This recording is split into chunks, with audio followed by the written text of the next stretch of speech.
Welcome to the Westport Library. Today's program will begin momentarily. Supported by Verso Studios, created locally and shared with the world. Welcome to the Westport League of Women Voters 2025 candidate debates. My name is Joan Gilman, and I'm the current president of the League.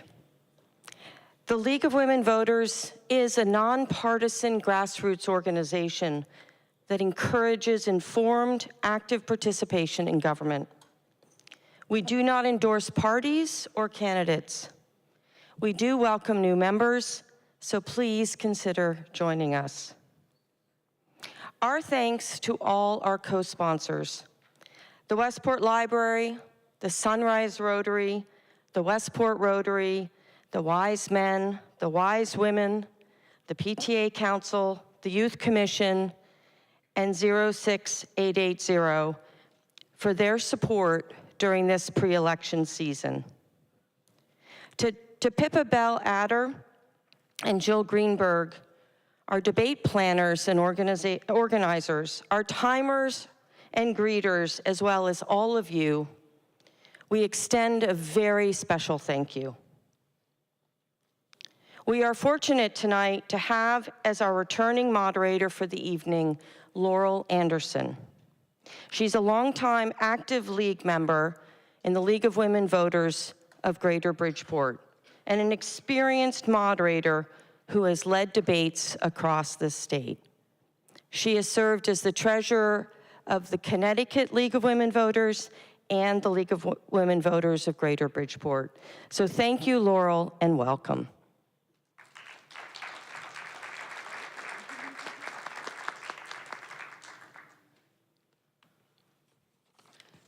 Well, good evening, everyone. Yes, it's deja vu. I'm back. Thank you all so much for coming out this evening. And we want to thank you for joining us tonight for the candidate debates in 3 different elected positions: First Selectman, Second Selectman, and Planning and Zoning. We have a tight schedule again this evening, so we can be wrapped up before the library closes. But I have some housekeeping reminders. Out of respect for the candidates, and to give them as much time as possible to present their ideas, please refrain from applauding or making any comments between candidate responses. Please turn off your cell phones. Please, this is being taped tonight, and it's live streaming, and no other videotaping is allowed. Am I inviting them up? Could the First Selectman candidates come on up, please?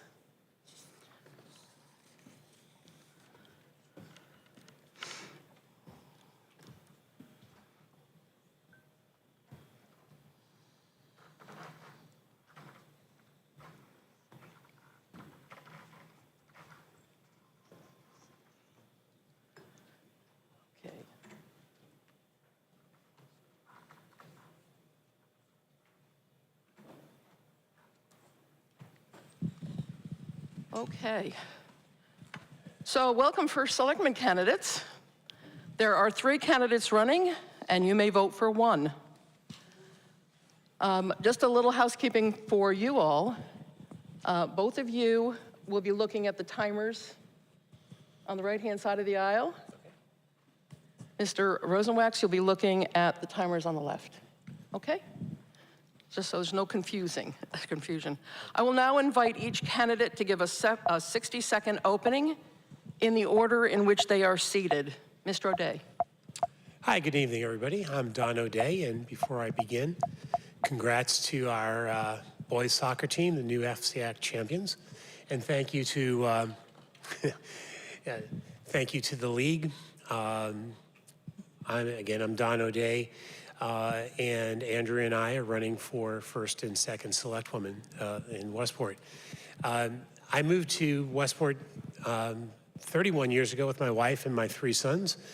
And professionally, I've been a CFO at Citi. I ran for the Board of Ed and was elected twice. I was the chairman for 4 years. I rebuilt the Coleytown Middle School on time and under budget. I'm on the RTM, and I am currently on the Long Lots Building Committee. Thank you again, everybody, for coming out this evening.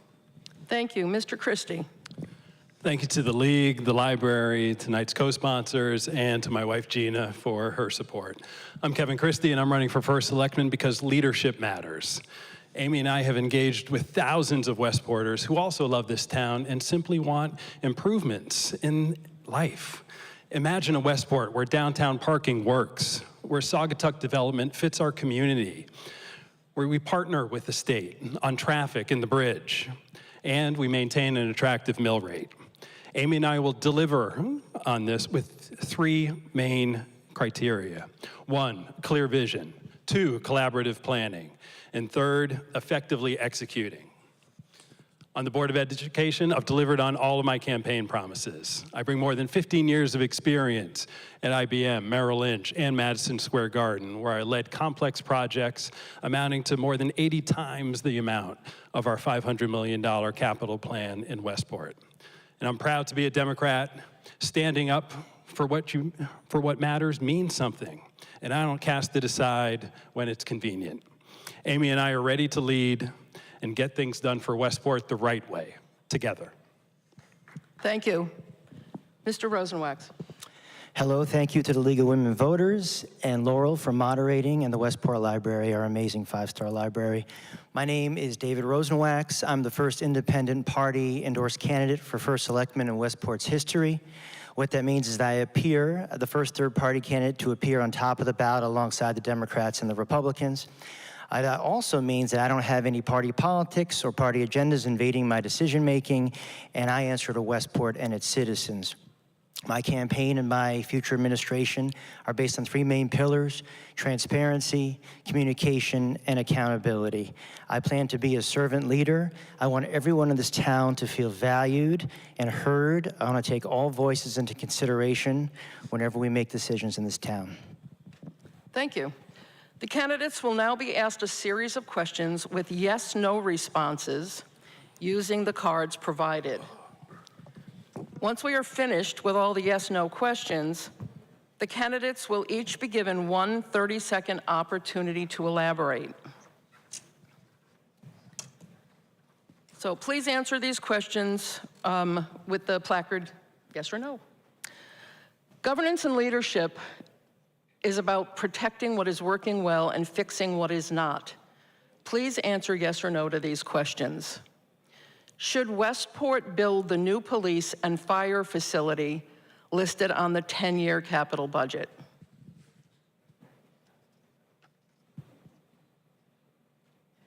Thank you. The process of opening up a business is too onerous in Westport. Yes or no?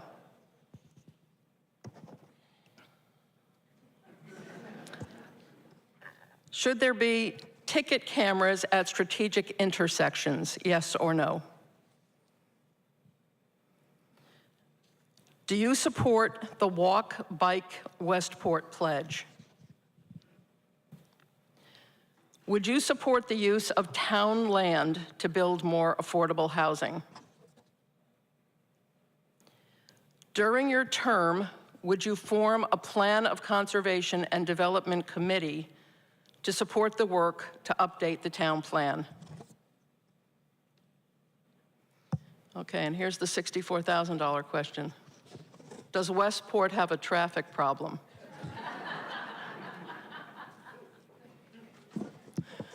All right, thank you. So you will each now be given 30 seconds to address whatever aspect of the yes/no questions you wish. Mr. Christie, you'll start. 30 seconds. Sure. I'll just take the combined public protection facility. $92.5 million, which is what's currently in the capital plan for it. I just wonder if we would be $92.5 million safer with that investment. I think we need to take a step back. Obviously, public safety is incredibly important, and I entirely support Chief Farrell and Chief Marsan. We need to look at the alternatives for upgrading our existing facilities first. Thank you. Mr. Rosenwax. Yeah, we have a $500 million capital plan, as many of us know, $100 million plus of which is already going to long lots. I am on public protection on RTM. I want to make sure that our police and our fire have what they need to do their job. We have to look at the ROI and metrics to make sure a new station makes sense. But we're going to have to be very judicious going forward and prioritize all the 250 to 300 things on our capital plan. And so before we commit to that, we have to look at everything and really make it a resident-driven process. Thank you. Mr. O'Day. The combined fire and police and EMS station is not a bad idea. It's an expensive idea. And before we could just say yes or no, I mean, if there was another card that said it depends, I probably would have held up it depends. Right now, we have $430 million in the cap plan. That includes long lots, so bring it down to 350, but it doesn't include interest, so bring it up to 400. Everything has to be looked at. We have to rank everything high, medium, low, and then determine what to do first. Thank you. All right, so now we're going to go to the long questions. So on the same rotating basis we've been using, the candidate next in order, who is Mr. Rosenwax, will get 1 minute to respond to the question. Each subsequent candidate will get a 30-second rebuttal on that question or statement on that same question. When the rebuttals are finished, the first to answer will be offered a final 30-second rebuttal. So, Mr. Rosenwax, first question is for you. In your first 90 days of office, how do you plan to put your style of leadership in the First Selectman's office? So there's many things we need to get done in this town. First thing I'm going to do day one is talk to every department head in town hall and see what's working for them, what's not working. I want what's best for them in their careers, what's best for the town of Westport, and what's best for me as the leader of the town. We have to have honest conversations about where we should be spending our money, what's core, what's more discretionary. I also want to speak to all the elected officials and all the town bodies. I think it's imperative that going forward, when we make big decisions for the town, we incorporate as many town bodies into the conversation early on in the process. I'm on the RTM. A lot of times when things come to the RTM, it's already been fully baked. There's a lot of meetings and committees that have met beforehand. My main job, day one, is to make sure I speak to all departments and speak to all elected officials and we get everybody on the same page. Thank you. Mr. O'Day, 30-second. 30-second rebuttal or 30-second description of what I would do in my first 90 days? 30-second, however you'd like to respond. So yeah, my first 90 days, I'm going to go over the budget. I've met and already talked to most of the department heads just because I've been around for a long time and I've been in government. So it's really a process of understanding what's really important and how we prioritize our spending. And the only thing I would differ with Mr. Rosenwax is, by the time it gets to the RTM, it's not fully baked. The RTM has a responsibility to make sure they go through each and every proposal, each and every item, and do so with committee meetings before it gets to the RTM full body. Thank you. Mr. Christie. I would meet with every department head, ensure that they are getting what they need from their town CEO to empower them to do great work. I would meet with all of our appointed boards and commissions and those leaders to make sure that we are aligned. Our town runs on volunteers, make sure that they are appropriately staffed. And I would make sure from an open government perspective that we are sharing information as appropriate. And the first thing that comes to mind is making sure that we post Board of Selectmen meeting packets. Thank you. Mr. Rosenwax, would you like another 30? Sure. Yes, Dono, I agree. Listen, the RTM does a great job. I respect everyone who's been on the RTM for decades and people who've recently served for the first time. It's the funding body of the town. I do think we will benefit if we get maybe committee heads and others involved early on in the process. So that's the main point I'm trying to make. Thank you. All right, next question is for Mr. O'Day first, 1 minute. Sure. You've had a campaign season to hear your opponents' views. What good ideas have you picked up from your opponents during this campaign season? Well, we hear about listening all the time from Kevin and David, and those are very, very good things to do. We hear about family from Kevin and David, also the most important thing to do.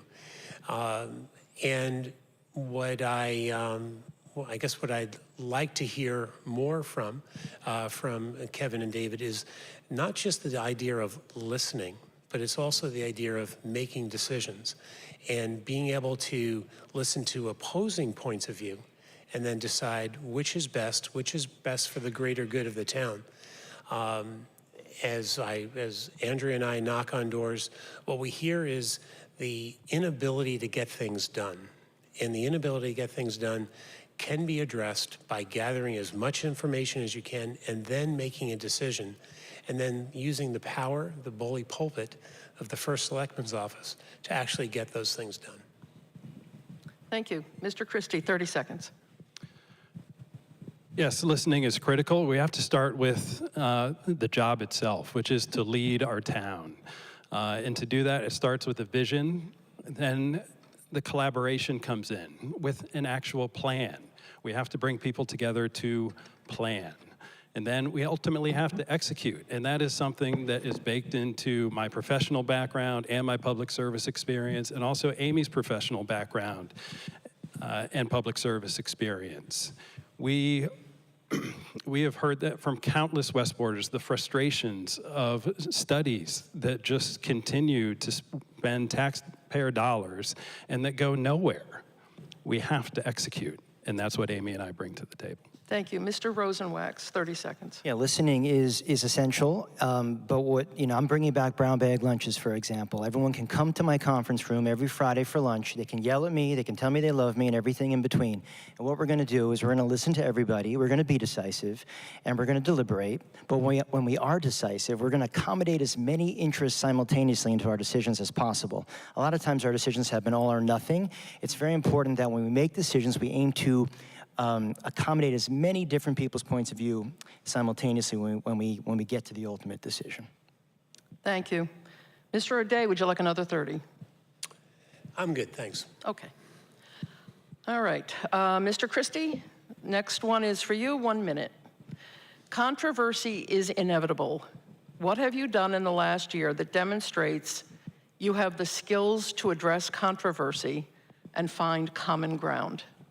1 minute. Sure. I think about the backdrop in our community and school community when we as the Board of Education and I as chair of the policy committee launched a revision to our student discipline policy and code of conduct.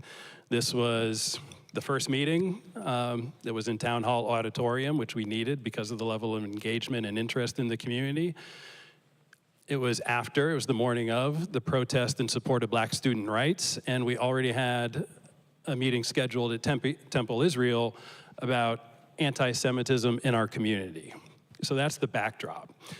And through no fewer than 8 public meetings, I led our community, I led our board, I led our policy committee through a process that allowed the public to be heard and that continued to validate our chief educational officer and our administrators in our school district to ultimately come up with a solution on paper that works for the entire community, and then imploring a way to engage in conversation from the top down, from the board to the student and classroom level. Thank to you. really bring it to life.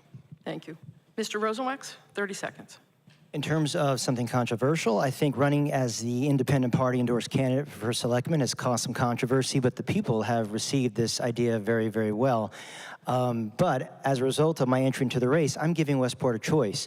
Not everybody likes that because it complicates things, but people want choices. I'm presenting a third alternative to the town, and people want choice in today's world, and the party chaos of national politics shouldn't invade our decision-making, and I stayed strong. So despite getting attacked by certain members of the opposition, I'm still here on my mission, and it motivates me further to complete the mission. Thank you. Mr. O'Day. Coleytown Middle School closed down. Coleytown Middle School was combined into Bedford. It was chaos. I was asked to rebuild Coleytown Middle School, and I did. I rebuilt it on time and under budget. But what was special about it? What was special about it is I can't remember a time when more people in town were thrilled with the communication. I led that communication. I told people what was going on every step of the way. Everyone was behind it. It was a town-wide success story, and I made that happen. Thank you. Mr. Christie, would you like another 30? Sure. The adversity, the attacks in town, much of which happens online, I agree with David, is no fun. I would just add that the independent party is an actual party, and I believe the going forward party or go forward party is an actual party, and they do have positions and statements as well. So my sense is there are party politics involved there too. Thank you. Okay, next question. Can I respond to that or no? No. Okay. Next question is for Mr. Rosenwax. What specific strategies will you use to facilitate open communications with constituents? So when I ran for the RTM, I had to knock on 700 doors, and listening to the constituents is at the root of what I'm trying to do here. As I mentioned earlier, brown bag lunches. Everyone can have lunch with me in the conference room, a la the Diane Farrell days. We need to improve our technology in town and make sure information is accessible. A lot of times when I meet with people on different sides of issues, the facts that are being presented to me are very disparate from one day to the next, depending who I'm speaking to.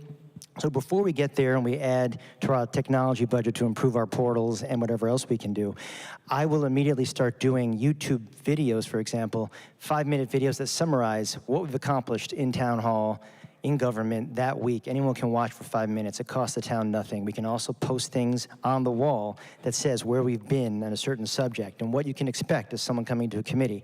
We need to set expectations, have transparency, and there's little things we can do right away. Thank you. Mr. O'Day, 30 seconds. The RTM has a invigorated new IT committee. The town has just recently hired a new IT director.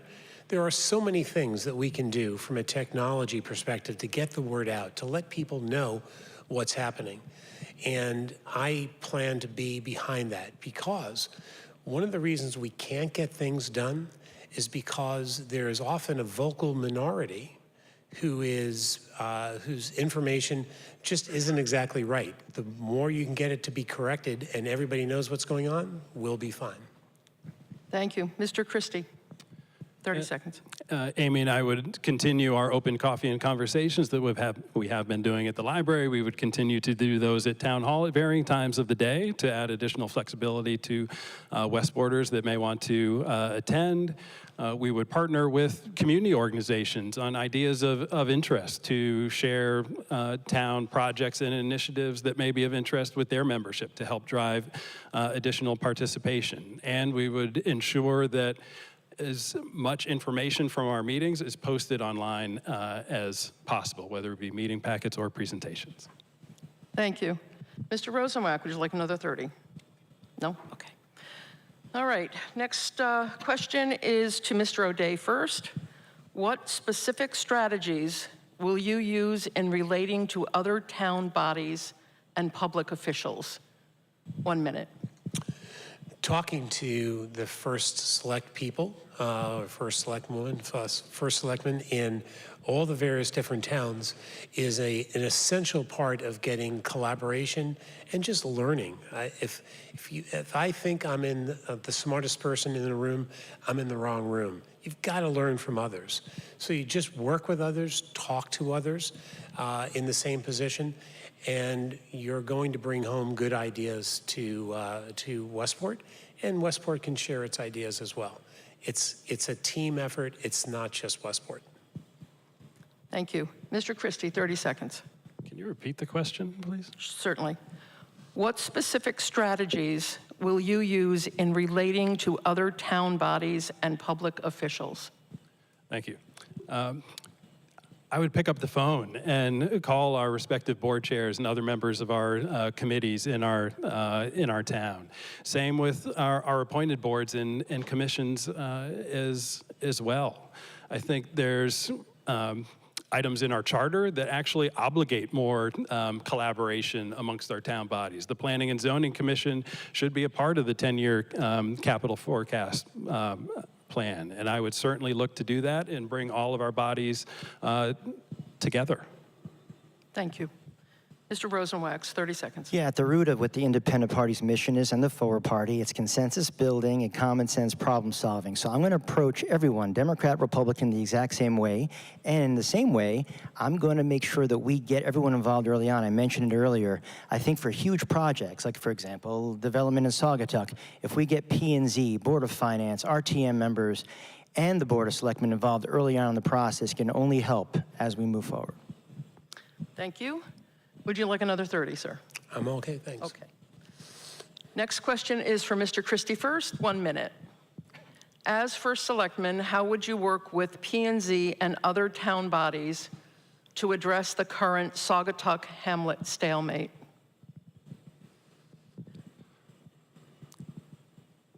Thinking about our town and where we are generally, whether it be Saugatuck or elsewhere, so many of our challenges and opportunities have land use running through them. And I knew that's why I wanted a running mate who had land use experience and background, and that is Amy Wistrike and so much more. We have been talking a lot of late, bringing the community together to develop an actual plan and what we want as a town to make sure that development really works for Westport. And I think that includes certainly Amy and myself, that includes the Planning and Zoning Commission, that includes the community, Saugatuck and more broadly, and that includes the developers as well.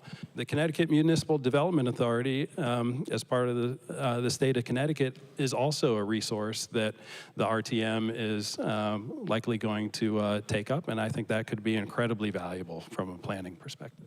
Thank you. Mr. Rosenwax, 30 seconds. Yeah, it's essential that we have planning and zoning involved early on. We as a town have to figure out what we want at Saugatuck. I think right now, when I do coffees and wines and cheeses all the time, people don't even know that the 830G housing towers are a possibility, and that's what's on the table right now. We need to sit down as a town, P&Z has to be at the core of that, and figure out what we want first through resident-driven discussions, people who live there especially, and everybody. And then once we figure that out, we can influence the discussion with the developers and try to find that middle ground that we all want.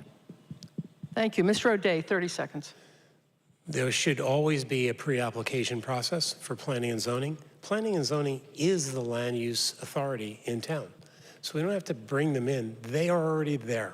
So showing the proper respect to planning and zoning by doing the pre-app is the first thing that should be done. Also, regarding Saugatuck and development there, we need to talk. And unfortunately, Planning and Zoning voted unanimously to not talk in executive session. Executive session is something that you can do as long as everything that follows is public. So that's what we have to do. Thank you. Mr. Christie, would you like another 30? Sure, just to expand on the Connecticut Municipal Development Authority that I mentioned. Our neighbor in Fairfield has been working with them for a significant amount of time, and they provide no strings attached planning resources to really help to facilitate progress for the town. And then if there is an opportunity to advance the project, then there's also potential funding resources as well from the state. Thank you. All right, Mr. Rosenwax, first the question goes to you for 1 minute. We don't live in a political bubble, and there are national political trends that may affect our community. What trends do you think are helpful or concerning to Westport, and how would you address them? Well, you know, listen, when it comes to a town green or a town parking lot, that's where in national politics and the chaos there should not invade our decision-making. We are at an inflection point in the world where people aren't talking. I think Westport can be an emblem for the rest of the country. And that's why we think we have a real shot to win this thing, and why the Independent Party and the Forward Party feels if it's going to happen, it's going to happen locally in a place like Westport, Connecticut, where we're theoretically thoughtful and educated people. I also believe that 80% of us here in this town reside somewhere in the middle, whether we call ourselves Dems, Republicans, unaffiliated, or independents. At the extremes of both parties, there's very little desire to talk. I think if we can set an example and then work from the bottom up and influence the rest of the country, I think this is a real opportunity for Westport. Thank you. Mr. O'Day, 30 seconds. Your party is a personal choice, but the way you demonstrate how you can work with people in town is really a guiding principle for how Westport should be. Westport should not engage in extreme partisan behavior. And I have been showing my entire public career here in Westport that I am a nonpartisan or a bipartisan player. I set the process for the Board of Education, the Board of Finance quickly followed, and that's how I think towns should run. In local politics should not be, local government should not be involved heavily in politics. Thank you. Mr. Christie, 30 seconds. I think many of our town's challenges and opportunities are nonpartisan, should be nonpartisan in terms of how to figure out how to move a maintenance facility. And I think with the national climate, I am very happy to be living in the state of Connecticut, where our Attorney General and all of our constitutional officers are really serving as a firewall against some of the inhumane policies that are coming out of Washington, D.C. And it's incredibly important that our local leadership also reflects our values. Thank you. Mr. Rosenwax, would you like another 30? Okay, thank you. Excuse me. Mr. O'Day, you get the first one with 1 minute. 4 years ago, a town statement on diversity, equity, and inclusivity was passed. What concrete actions will you take to honor this value statement? 1 minute. Well, I believe in DEI. I also believe in experience, and I think that all of those things should be considered when hiring decisions are made. I don't think that we necessarily have to change our process here in town, but when hiring decisions are made by our Human Resources Director, wherever that happens to be, DEI is an appropriate consideration, and I don't think we're falling short on that. I just think what we have to do is consider everything and not necessarily make DEI the only driver for our hiring decision, but we definitely have to honor and respect it. Thank you. Mr. Christie, 30 seconds. I'm glad that we have that statement. I'm glad that it passed unanimously by the Board of Selectmen 4 years ago. And I would make sure that our town committee, together effectively achieving multiculturalism, I would ensure that every committee member truly believes in and upholds the mission. And as First Selectman, I have the authority to appoint and ensure that happens. Thank you. Mr. Rosenwax. I wholeheartedly feel everyone in Westport and the world should feel included, and everyone should feel comfortable in their own skin. As someone who suffered anti-Semitic attacks growing up in Southern Virginia in the 80s, a kosher kid in Southern Virginia, I know what it feels like to feel ostracized or put on the spot. I think it's really important that the town does strive for diversity, socioeconomic diversity that reflects more of the real world. We have to make sure everyone feels included and that we do whatever we can to achieve those goals. Thank you. Mr. O'Day, would you like another 30? No, I'm good. All right. Mr. Christie, you'll get the next question first. 1 minute. All of you talk about the need for a town-wide strategic plan, and we are mandated to update the town plan of conservation and development. How are these related, and what specific steps will you take to engage the community and set priorities? The Plan of Conservation and Development is largely a Planning and Zoning Commission document, and it can be instrumental in determining the future of our town. There are opportunities to really lean into sustainability and ensure that it is truly a part of our fabric and help to bring our net zero by 2050 resolution to life. In terms of affordability and housing, we can truly engage with all of the tremendous resources that we have in town, from the Affordable Housing Committee, from Homes with Hope, from the Westport Housing Authority, the Real Property Committee, to truly help to memorialize who we want to be from a housing perspective. And as First Selectman, and with Amy as a select woman as well, we would engage the community and in conjunction with the Planning and Zoning Commission to help determine who we want to be long term. Thank you. Mr. Rosenwax, 30 seconds. Yeah, it's going to be a very busy first couple weeks to a month in office, but we need Sustainable Westport. Right away, we need to speak to them. Bike Westport. I met with a developer today who is someone who builds 830G housing throughout the country, get his thoughts. We need to make sure we bring all the experts in town. We are teaming with talent and expertise in this town. Make sure all those voices are heard. Anybody who wants to contribute should contribute. And then we move forward as a team. Like I said, this town, we're teammates first, irrespective of party. Thank you. Mr. O'Day, 30. And Kevin's exactly right. It is largely a planning and zoning document, or planning and zoning process. So planning and zoning teamed with the selectman's office, because there's got to be a sign that we're willing to work. And then you bring in other people as well. But just being able to show that you're willing to work and you're willing to understand what planning and zoning's vision is, you talk about it, and you do all of the pre-work. Invite as many people in as both Kevin and David had said, but essentially it's a planning and zoning document, and it just needs the First Selectman's support to make it even more effective. Thank you. Mr. Christie, would you like another 30? No, thank you. Thank you. All right. Mr. Rosenwax, you get this question first. How will you prioritize projects on the capital budget during your term? How much debt can Westport afford at any one time? 1 minute. So we are at a really serious inflection point with our capital plan. We have about $110 million of debt right now. With long lots, that's going to go up a large amount. If we do Coleytown Elementary, for example, and long lots, and we just fix some of the smaller things in town, we already go from 110 million to 250 to 300, and all of our taxes go up about 10, 12%, just those things alone, and operating costs are not going down.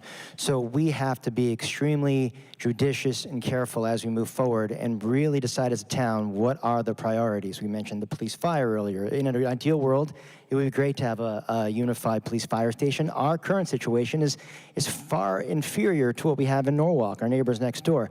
But we have to be very careful because we are about to enter a phase of increasing debt service with increasing operating costs, and that has not been the case for the last few years. Thank you. Mr. O'Day, 30 seconds.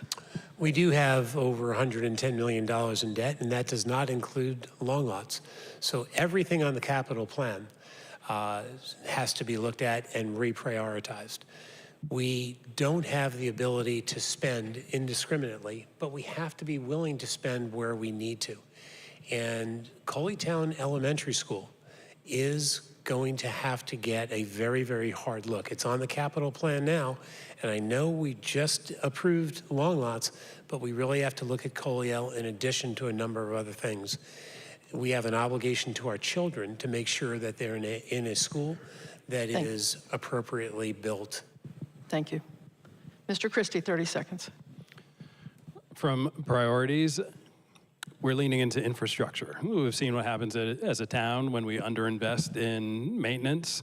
We wind up with $30 million renovations and $100 million new schools. We have to take care of our infrastructure as part of the Finance and Facilities Committee on the Board of Education. After observing what happened with Coley Middle and long lots, I was the one who drove the criteria to invest in our building envelopes and our mechanicals so that this type of situation doesn't happen ever again. And from an overall debt perspective, we have to work with the Board of Finance. to determine what makes sense so we can make sure we maintain our AAA rating. Thank you. Mr. Rosenwax, would you like another 30? No? All right, Mr. O'Day, you get this one first. What will you do to improve town efficiency and cost savings? 1 minute. So we have a operating budget in town of about $240 million. Board of Ed is about 150, and the town is 90-ish.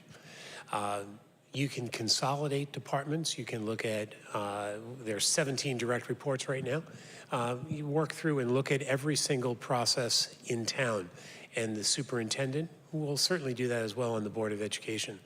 But there's efficiencies that can be gained with communication and with technology, and I think we have to look at that very, very hard. I was talking with some Board of Finance members just the other day, and we don't have to do a zero-based budget with every single line item, but when you do an operating budget, you've got to look at everything and just not assume, well, that's what we did last year, so that's what we should do this year. So technology and communication, and then working collaboratively with the Board of Education and the superintendent, and we can make sure that we don't just increase that 250 by 5% every year. Thank you. Mr. Christie, 30 seconds. I'm very interested in what artificial intelligence may be able to provide in terms of efficiencies, in terms of back office functions. You know, it's something that we as a Board of Education are leaning heavily into at the moment as part of our strategic plan, instead of just firewalling it, but really thinking about how we can harness it and preserve the humanity, if you will, of our schools and our education system, and preserve the power of critical thinking. And I'm intrigued at the opportunities that that could provide for the town. Thank you. Mr. Rosenwax, 30. Yeah, a lot of our operating costs are not going down anytime soon. A lot of it's salaries, pensions, and health insurance. So I alluded to it earlier. We're going to have a hard conversation with probably every department head in town hall and really figure out what's core and what's discretionary. We may have to make some very hard decisions, because as the capital plan is staring us in the face and operating costs continue to go up, we're going to probably have to cut certain things back. So we're going to have real discussions with each department and see what's core and what's discretionary. Thank you. Mr. O'Day, would you like another 30? We can use, and I just want to reemphasize this, we can use technology to improve efficiency on our operating side. I don't know that we want to sit here and say that we're going to be looking at layoffs or cutting back, but we can do things smarter. I think Kevin's spot on by saying that we can look at AI. Everyone uses AI and finds a way to operate smoother and faster and more efficiently. I'm not sure that we need to be talking about layoffs at this point. Thank you. All right, Mr. Christie, you get the next question first. Solid waste management costs the town over $2.5 million per year and is predicted to increase. How would you explore options to decrease solid waste costs?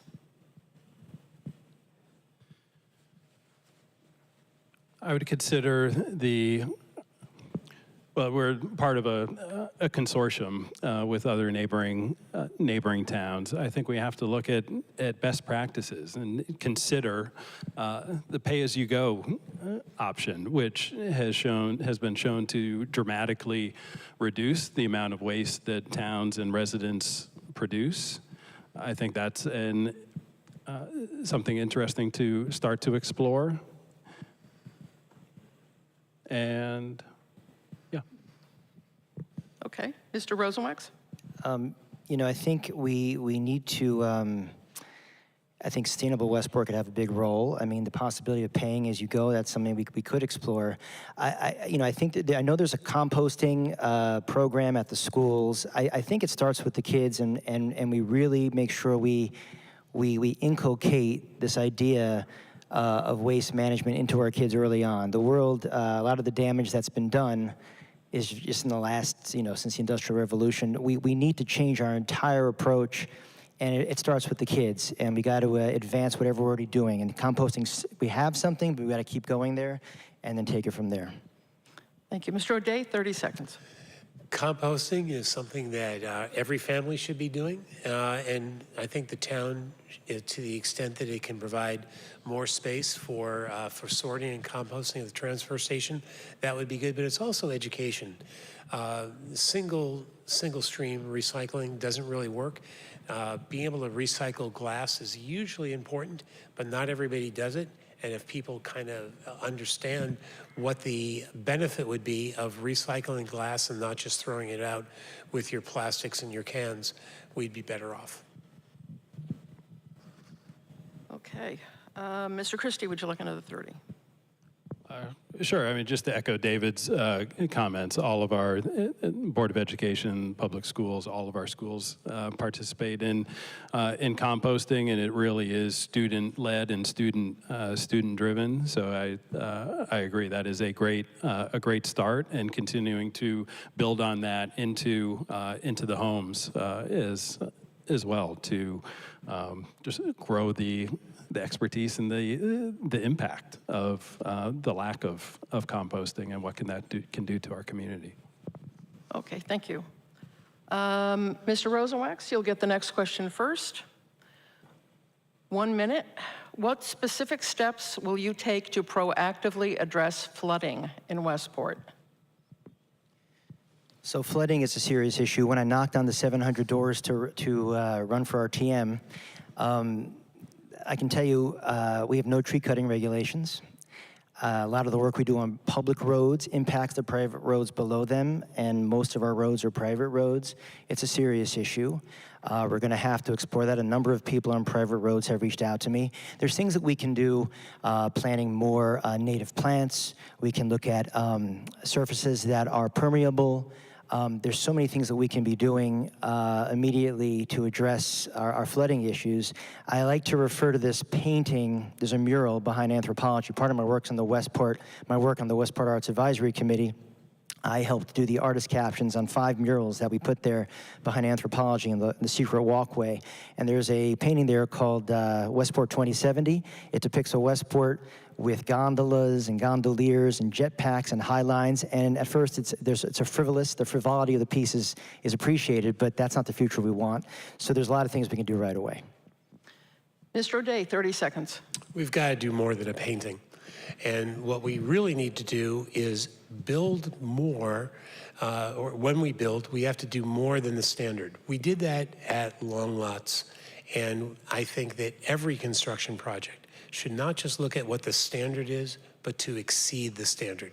Again, we did that at Long Lots, and if everybody embraces that idea, all those little steps will improve the situation in a significant way. It's about education, and it's about knowing what to do. Thank you. Mr. Christie, 30 seconds. Yeah, another opportunity to plan more and better. And with so many projects, issues, opportunities in town, the state can be a resource, and flooding is certainly one of them. There's a partnership between DEEP and Yukon called Circa that provides resources to towns. Madison is utilizing that as a resource, and the flooding problems in our town are not just coastal; they're inland as well. I agree. Tree cutting regulations are something to explore, and Thank you. more green infrastructure as well. Mr. Rosenwax, would you like another 30? Nope. Okay. Believe it or not, this is going to be our last question. No. Yeah. I know you want more. All right. Mr. O'Day, you get the first shot at this one, 1 minute. It has been suggested that all town departments have sustainability goals. How would you ensure the departments identify and implement these goals and monitor progress? Yeah, it's a great question, because the question is really, should every town have just a dedicated resource, a direct report, or should it be spread out? I believe it should be spread out. All of my direct reports would have sustainability goals. We would build those goals by borrowing on the resources from Sustainable Westport and some very talented people in town that can help. Then, as I manage, I will look at what each direct report is doing and see how they are advancing against those goals. When everybody owns part of it, then everybody's involved and you get to the solution a lot faster. That's just a different style of management than some other towns, which just have direct reports, a single direct report for sustainability. My style is everybody owns it and I track it along the way and then we get results. Thank you. Mr. Christie, 30 seconds. Sustainable CT has the roadmap. It's a roadmap that we have engaged with in the past, getting up to a silver certification that we let lapse a year ago as a town.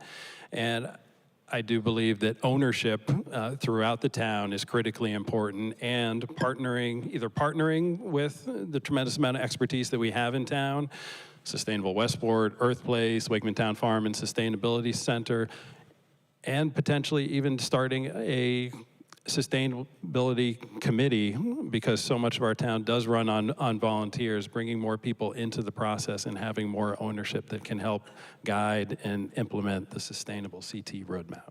Thank you. Mr. Rosenwax, 30 seconds. Every new build and every new piece of equipment, we should have a checklist, and the number one box on the checklist should say, is this project helping us reach our sustainability goals, our net zero goals of 2050? For example, on the RTM, we recently approved $800,000 of equipment at the golf course. 13 of us voted to delay because it clearly had not been explored, a greener solution for those 4 pieces of equipment. In the end, we got outvoted, and we all ended up approving the 4 pieces of equipment, but it was obvious we hadn't done the work. So it's important that when we do a new build or a new piece of equipment, any kind of building, we always make sure that we're exploring any greener options. Thank you. Mr. O'Day, would you like another 30? Sure. What is the single most identifiable or important piece of sustainability the town has done in years, maybe ever? We put geothermal into long lots. So the committee that I'm part of recognized the need for sustainability, recognized our commitment to 2050, and we actually did it. So it's doing more than talking, and the evidence shows that that's exactly what we did. Thank you. Okay, so we're going to go on now to each candidate will have 30 seconds for a closing statement. And according to our rotation, Mr. Christie, you're up first, 30 seconds. Amy and I are the only team with the right experience for what Westport needs now. And we'll lead the town together and focus on 3 things: clear vision, collaborative planning, and effective execution. We're strongly supported by Governor Lamont, Senators Blumenthal and Murphy, Congressman Himes, the Lieutenant Governor, the Attorney General, and our Westport delegation. We are proud Democrats. We do not waver, and we are ready to lead our town and get things done the right way, together. Thank you. Mr. Rosenwack. So I'm not here to make Republicans look bad. I'm not here to make Democrats look bad. I'm here to keep Westport moving forward. And I answer to Westport and its citizens. My goal is to find solutions, work with everybody, collaborate, make sure that we listen, we deliberate, and we're decisive. I want to take the politics out of politics. I want progress, not politics. I think we talk about things for years, and we need to actually decide what we're going to do with downtown parking, for example. I think if we take the politics out of it, we can actually see some real progress. Thank you. Mr. O'Day. Thanks, everybody, for coming out.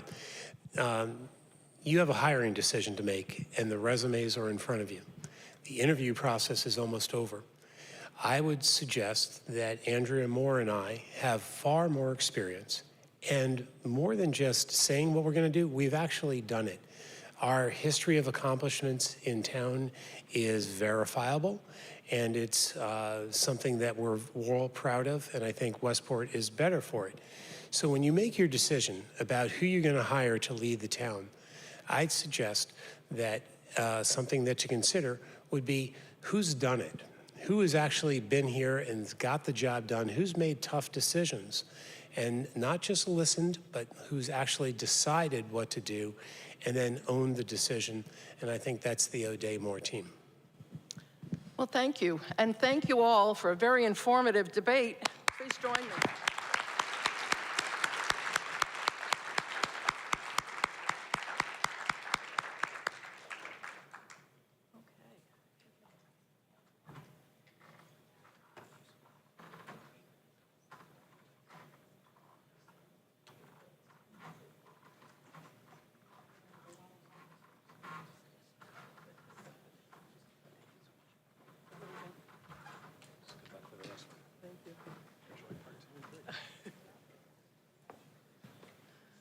All right, may I have the candidates for second select person come on up?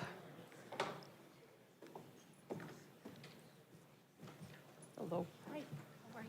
Good, and you? Good, nice to meet you. Nice to meet you.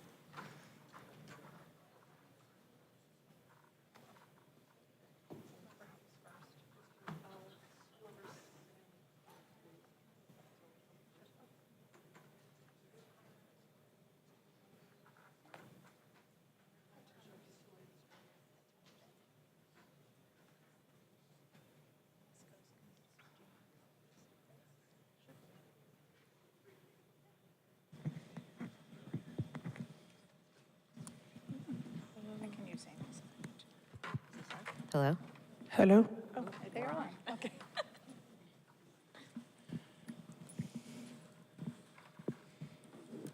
Okay, they're on. They're on, sorry, yeah. I wasn't, sorry. No, I'm sorry, I wasn't talking loudly enough. Okay, in Westport, voters do not have the opportunity to vote for the second select person candidate separately from the first select person candidate. In other words, you will be voting for Kevin Christie and Amy Wistreich, okay, or Don O'Day and Andrea Moore. David Rosenwax is not running with a second select person candidate.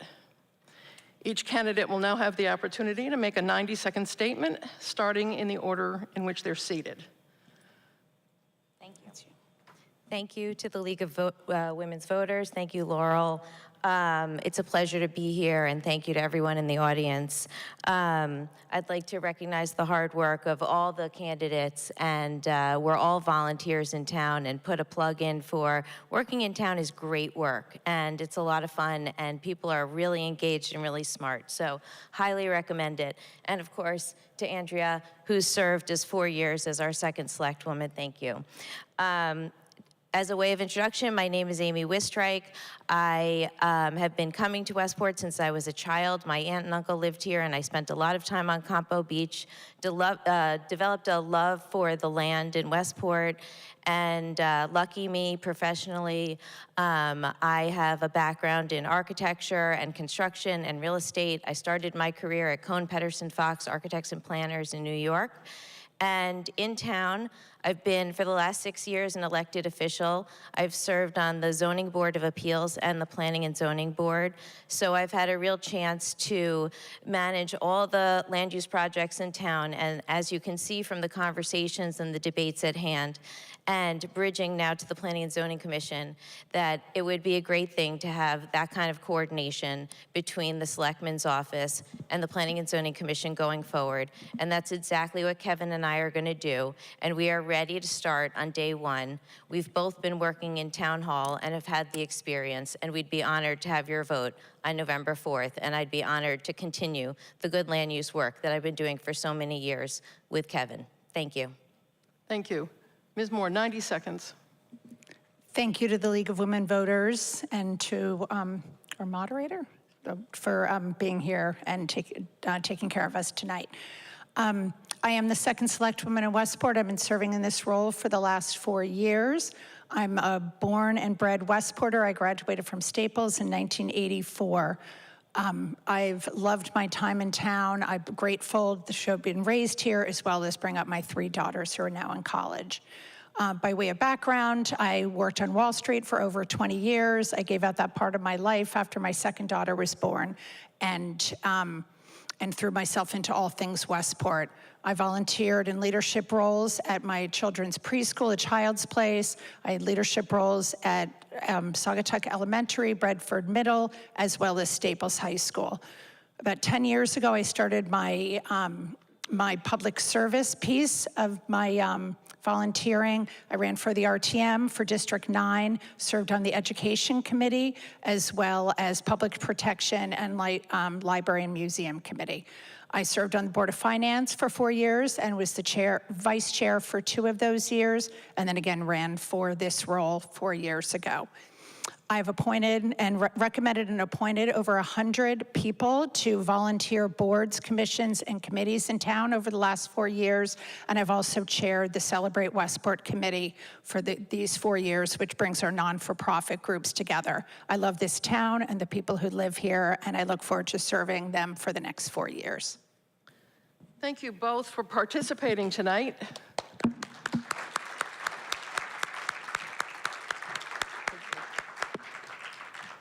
Thank you. Okay, planning and zoning.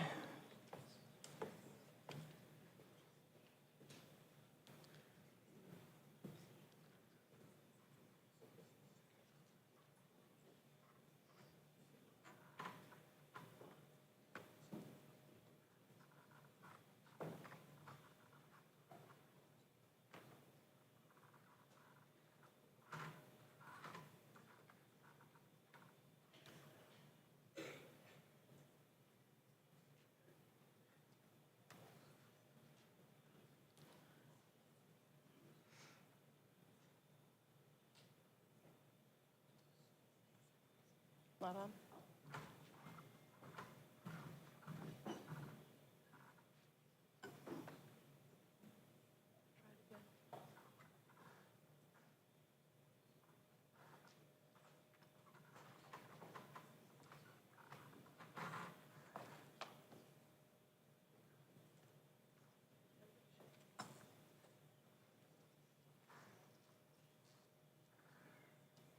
Nope, not on.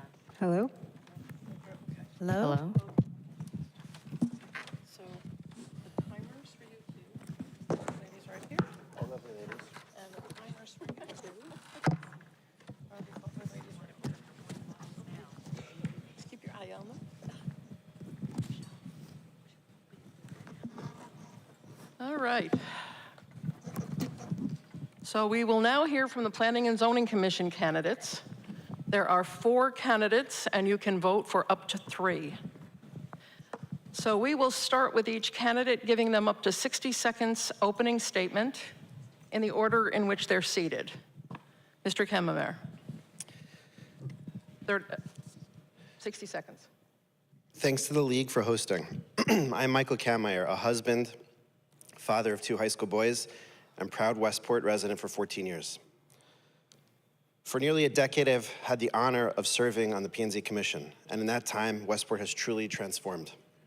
When I joined, downtown was filled with empty storefronts and quiet streets. Today, it's bright, vibrant, and full of energy. Our girls' sports teams soon will play under the lights. Residents are engaged, and our Zoom meetings make it easy for residents to participate. The big challenge ahead is clear. State housing laws are increasingly limiting local control. Developers are gaining more power to override town authorities.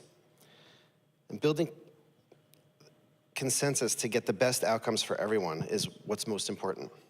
That's why neighbors across Westport, including the Colonial Road, where nearly every home displays our signs, support our team. They know we listen and stand up for residents every time. With Bree and our running mate, Craig, I'm committed to continuing that collaborative, transparent approach, protecting what we love and building for what's next. Thank you. Ms. Paquette. Yes. Hello, there we go. Hi, I want to thank the League of Women Voters for running the session tonight, and welcome to everybody. Michelle Paquette. Listen, I'm originally from Michigan. I moved to the East Coast about 30 years ago. I moved to Westport about 9 years ago with my husband, and we love it here. My background is I have a 4-year degree in finance. I passed the CPA the first time. I was very fortunate to have a long career in the biotechnology industry. I was an individual contributor who got promoted several times to an executive. My last roles that I had were a global research and development lead, as well as a commercialization lead for a $2 billion franchise over 3 business units. You know, I've recently retired. and I spend my time doing consulting and doing service work with young girls in town. I have real estate land use experience myself. Outside of Westport and outside of Connecticut brings me this unique experience. In the end, I'm a proud stepmother of 3 children. I love living in Westport and spending my summers here. Thank you. Ms. Schiavone, 60 seconds. Yes, hello. Can you hear me? Is this working? I'm Craig Schiavone, and I stepped forward to run because I believe in Westport, and I believe it deserves a future shaped by compassion, caring, and a commitment to the future. Planning and zoning, as you know, is not just about maps and permits. It's about how we live every day, how we safely get our children to school, how traffic flows through our neighborhood, and whether Westport remains livable, inclusive, and true to its small-town character. In the years ahead, the Commission will write Westport's next plan of conservation and development, our roadmap for growth over the next decade. With my professional background in redevelopment and preservation, as well as my service on 2 town planning commissions, I bring the experience to ensure the process is inclusive, transparent, and supports smart growth. My aim is to help Westport that serves residents, supports small businesses, and enhances resiliency and keeps our community vibrant for generations to come. Thank you. Miss, is it Injeski? Injeski, yes. Ms. Injeski. Yes. Hi, I'm Bree Injeski, and I am a Democrat running along with Michael and Craig, and I've been in Westport full-time since March 2020. What was our weekend house quickly became my forever home. I realized I wanted to be here. This is where I wanted to live full-time, and I also wanted to be involved. And so I've been on the P&Z as an alternate since April 2024. Professionally, my background, I'm an attorney. I'm currently practicing in New York City, and my specialty is in transportation policy and regulatory law. So I'm intimately familiar with traffic and potential solutions to it, and how it really has a huge impact on our life and our quality of living. Before that, I spent over a decade doing government ethics work for the city of New York. I was an enforcement attorney. I was holding public servants and elected officials accountable for their actions. It is ingrained in me the importance of integrity in government decision-making and transparency. I bring these qualities and these skills to the Planning and Zoning Commission, and I'm very excited to be running along with Michael and Craig. Thank you. Okay, next up, the candidates will be asked a series of questions with yes/no answers using the card provided. Thank you. No worries.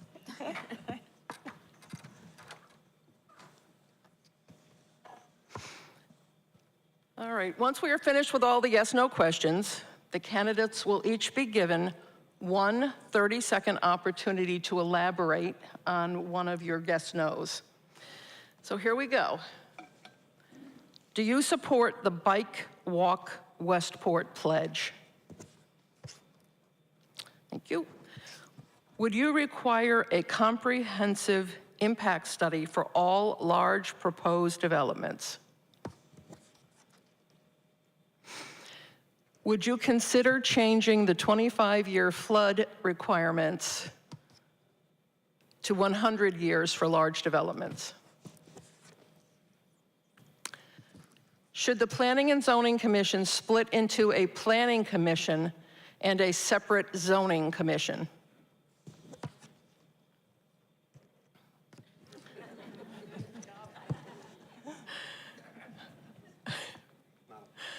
Do you support limiting high-density development in flood-prone areas? Do you support limiting high-density development in flood-prone areas? Limiting, yes, limiting, yes. Oh, limiting. Okay. Yeah. Okay. Yeah. Just say yes. That was a trick. Is the POCD an effective tool for regulating development?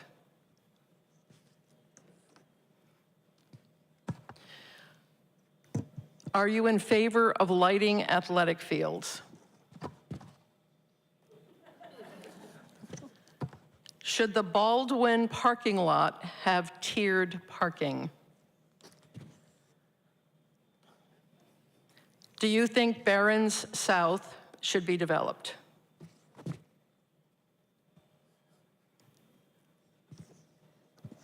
All right, and that's it for your yes and no's.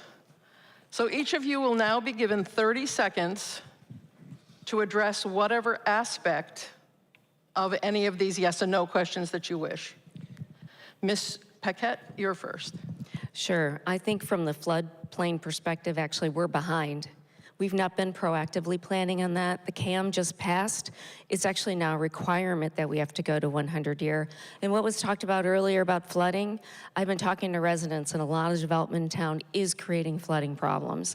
So yes, of course, this is something that the state did a while ago. Again, my whole thing is I want to make sure we're proactive planning and that we're going to create resiliency. Thank you. Ms. Schiavone.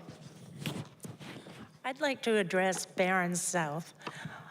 It's town-owned land, 16 acres, and it presents a tremendous opportunity to develop cluster housing or small housing while preserving open space.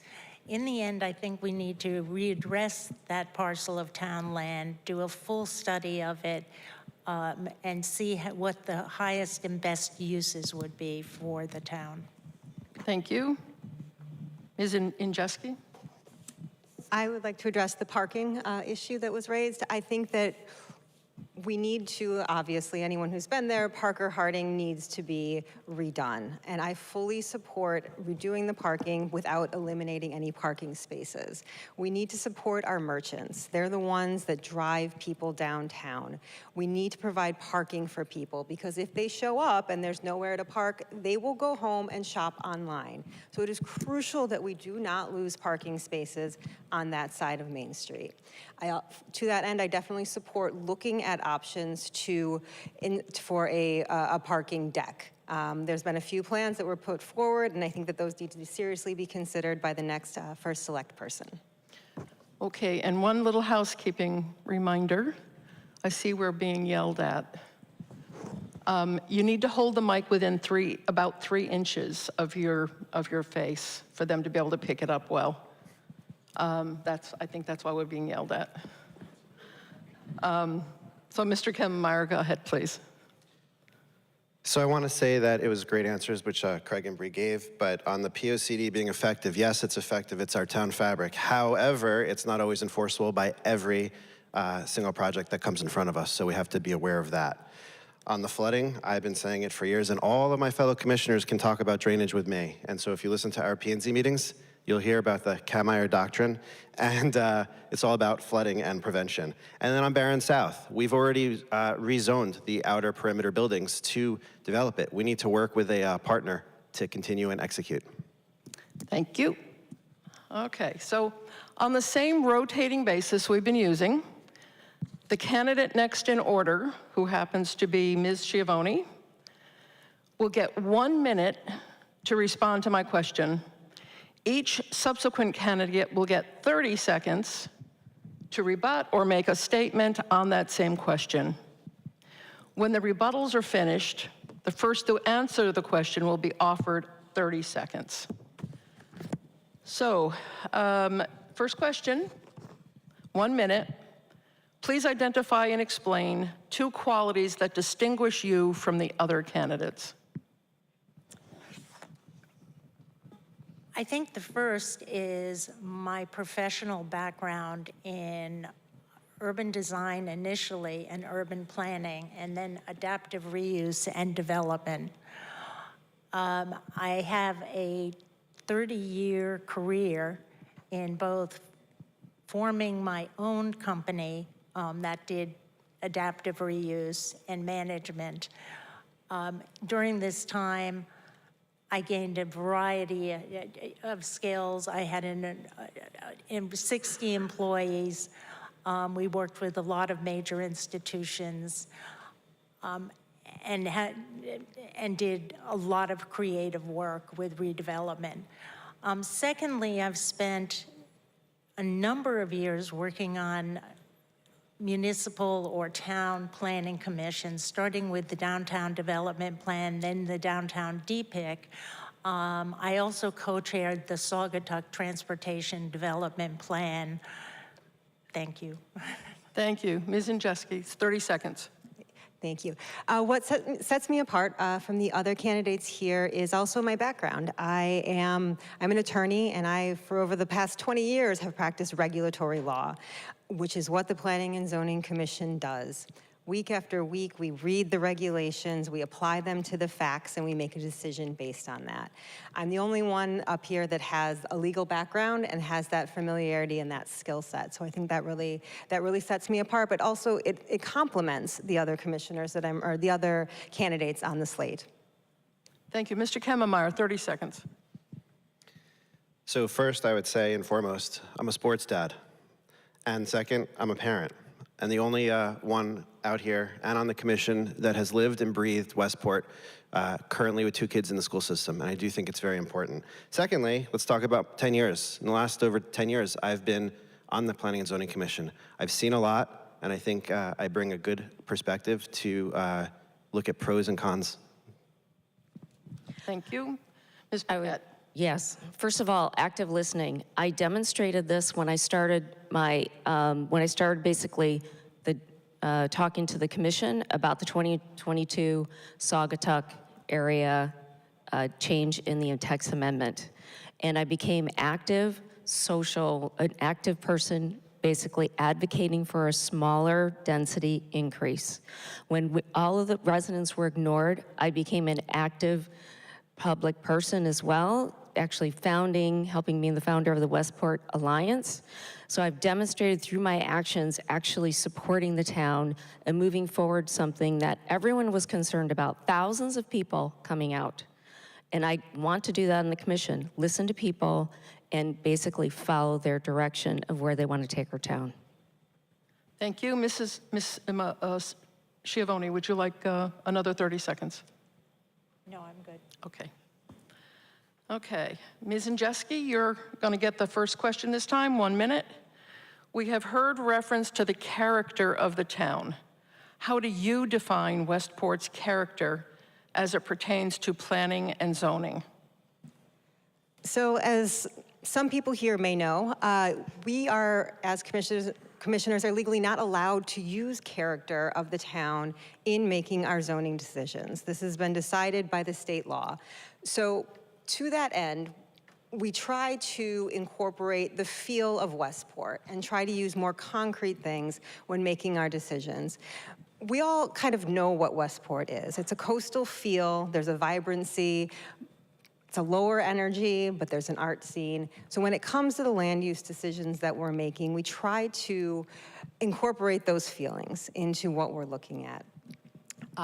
Without actually using the word character. But it comes up all the time because the character of the town is more than just what the buildings look like. It's how we make these decisions. It's through the transparency in the process and the outreach to the public to make sure that public input is taken into consideration. Thank you. Mr. Kemmermeyer, 30 seconds, please. I think that it's our role and duty to balance the state laws that are mandated. We have to follow state laws. I think we do have a coastal feel, and while we can't use the word character, the word charm, that's what Westport's all about.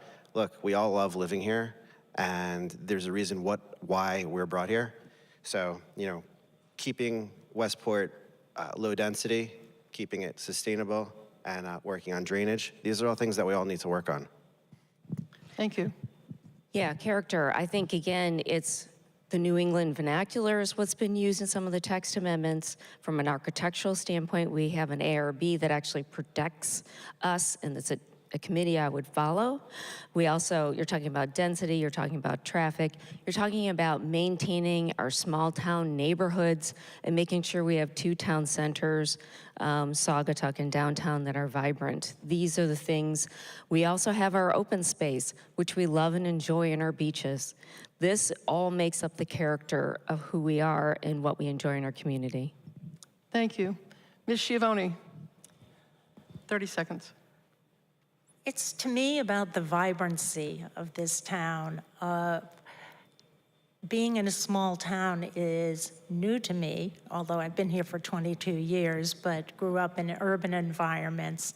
When I moved here for the schools, the amenities, and as a place to raise my children. Got very surprised to find out you had a septic tank. That had not been my background. But it's personal. Character is personal to me. Thank you. Ms. Injeski, would you like another 30? Yeah, I would just like to say that I completely echo what Craig and Michael have said, and Craig's shock about having a septic tank. I also was not familiar with having one of those. And that, yeah, the character of our town runs much deeper than just the physical aspects that you see. Thank you. The Westport Planning and Zoning Commission is required to revise and adopt a plan of conservation and development by 2027. This is a meaty topic, so there will be several questions on that subject. First one is for Mr. Kemmermeyer, 1 minute.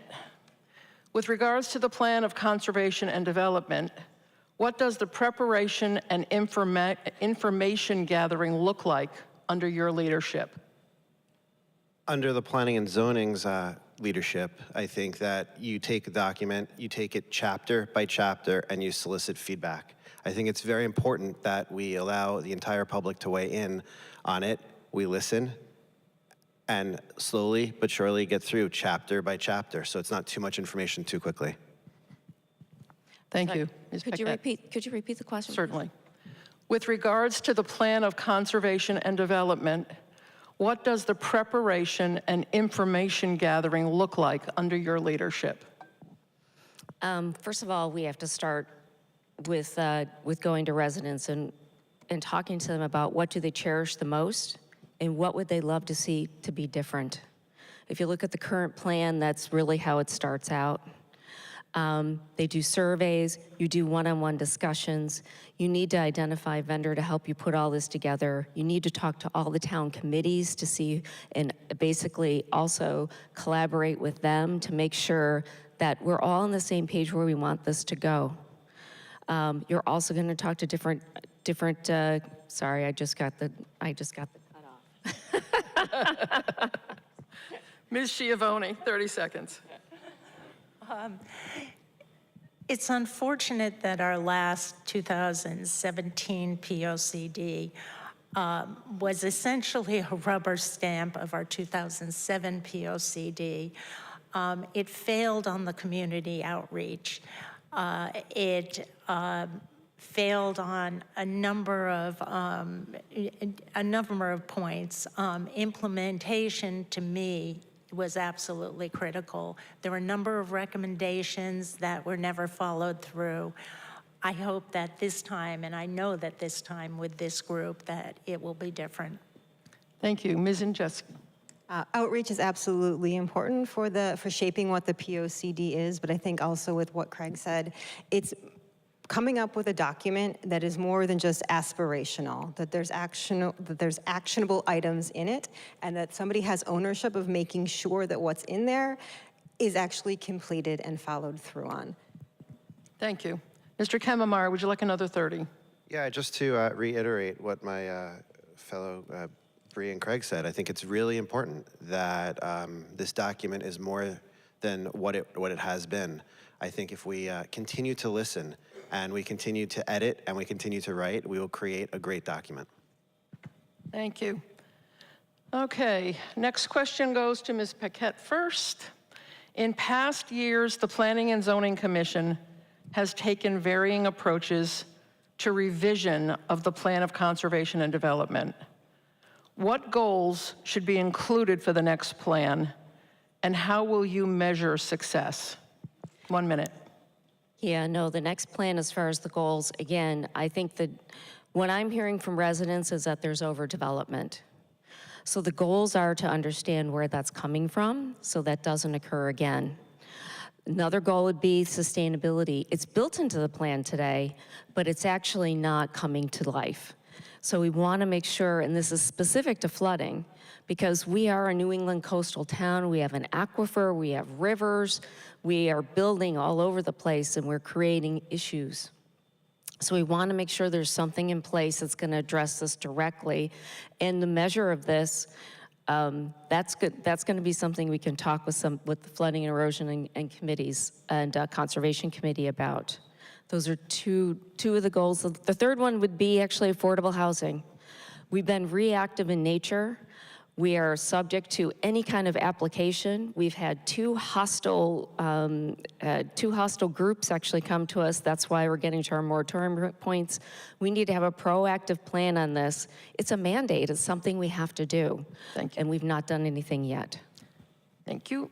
Ms. Schiavone, 30 seconds. Can you repeat the question? Certainly. I'm going to just cut to the actual question. What goals would be included for the next plan? And how will you measure success? The goals, again, going back to my original comment, would be not only first developing a plan that incorporates community opinions and outreach, but secondly, having an implementation process and plan that will go through the next decade and assure that our goals and objectives that are incorporated in that plan actually come to fruition. Thank you. Ms. Injeski, 30 seconds. The POCD, it's a very important document, but we have to also be realistic about it and what it can do and what it can be used for. In the face of state law, such as 830G, no matter what we have in that POCD, it will not matter. The project could completely not comply with anything in the POCD, and that cannot be the basis for denial. So we need to be realistic about what we put in this POCD so that we encourage the type of development that we want for Westport, so that we can use it to approve and deny things that we actually want here. Thank you. Mr. Kemmemeyer? I think to echo what Bree was just saying, our team has already adopted an 830J affordable housing plan, and I think we need to continue that and work with whoever the next First Select person is to execute. And that goes back to how do we execute on these goals? And so we need to make sure that we as a town have control over development. Thank you. Would you like another 30? Yes, I would. We've actually had an 830G plan for 3 years now, and no one's done anything with it. This is the point. You can create a proactive plan. You can find friendly 830Gs.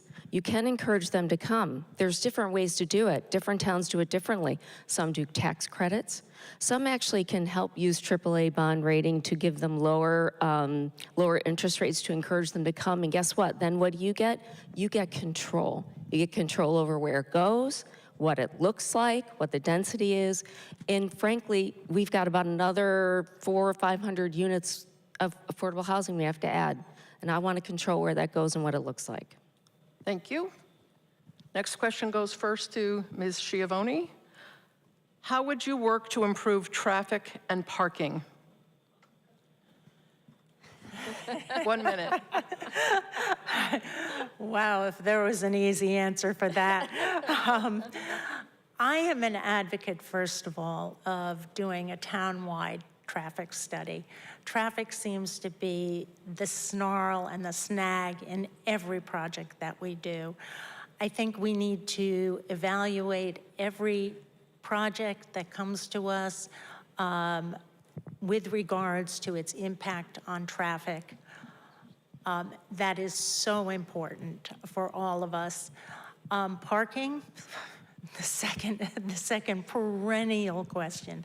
It's critical that we solve the downtown parking for the merchants, especially with Parker Harding. This is generational.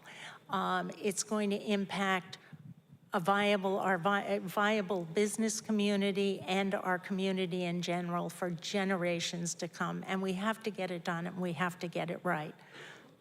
Thank you. Ms. Andrzejewski, 30 seconds. Sure. As the Planning and Zoning Commission, we're somewhat limited in what we can do with traffic. A lot of the roads around here are state roads, so it will fall to the select person's office to work with the state on traffic issues. But what we can do is that we can ensure that any new development that comes to town does not increase traffic, and that they take appropriate mitigation measures if there is going to be an increased traffic because of that development. This means having lights retimed, having streets widened, sidewalks put in at the developer's expense. Thank you. Mr. Kemmermeyer.